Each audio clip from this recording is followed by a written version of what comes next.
You could be seated in a car on a bus whose school is far, on the couch because dinner isn't done, with your mom in the store getting clothes and you're bored. Don't worry, imagination is fun.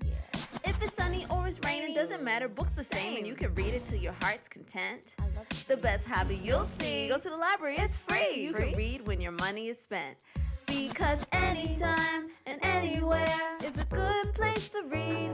If you have yourself and a little light, that's all you need. Because anytime and anywhere is a good place to read. If you have yourself and a little light, that's all you need. That's all you need. Well, and of course, a book.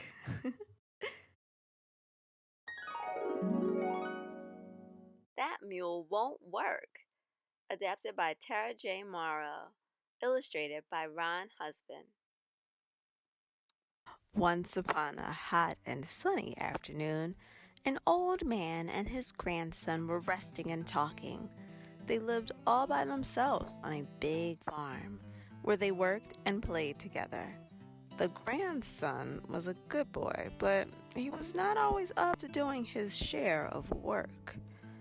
If the grandfather asked him to go to the store for a quart of milk, the grandson would say, I hurt my leg when I was fishing this morning.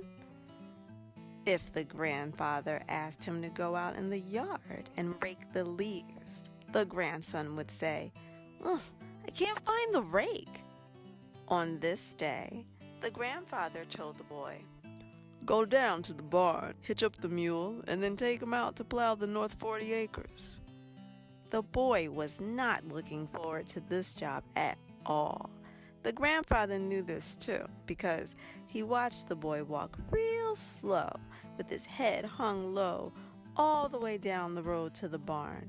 What normally would be a quick trip turned out to take nearly 5 minutes. When the boy finally reached the barn, the mule was standing very still with his head down in the hay. The boy thought he was eating, but that mule was watching the boy's every step. The grandson walked right up to the old mule and said, Come on, mule, let's get going. Granddad says we have to plow the north 40.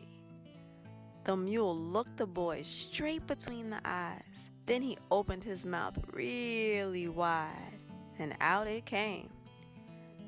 You tell your grandpa, snapped the mule, that I'm not doing any work today. The grandson jumped back and his jaw dropped in surprise. Then he ran back home as fast as he could to find his grandfather. Granddad, yelled the boy. The mule said he's not doing any work today. Another excuse, the grandfather thought. You go back there and tell that mule that he will do his work today, said the granddad. The boy was a little scared, but he took a deep breath and walked back to the barn. Then he looked the mule straight between the eyes and said in his biggest, strongest voice, My granddad said you will do your work today. Well, the old mule did not like that one bit. He shook his head and stamped his hooves. Dust flew everywhere, even in the boy's hair.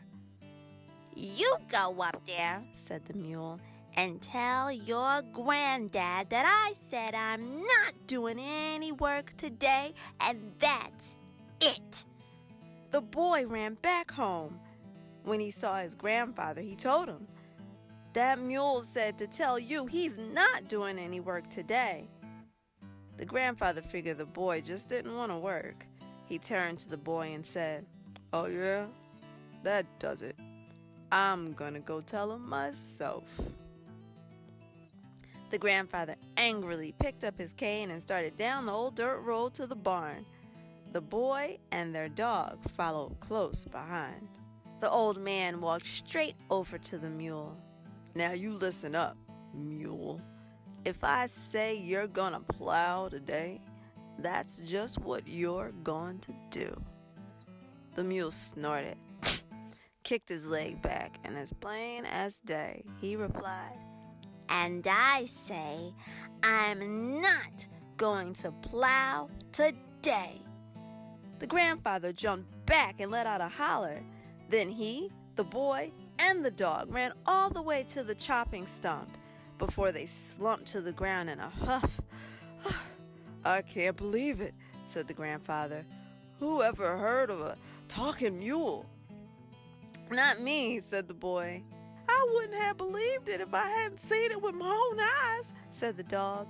"I've never heard of such a mess," said the axe. "I know that's right," said the woodpile. "You're all losing it," said the stump.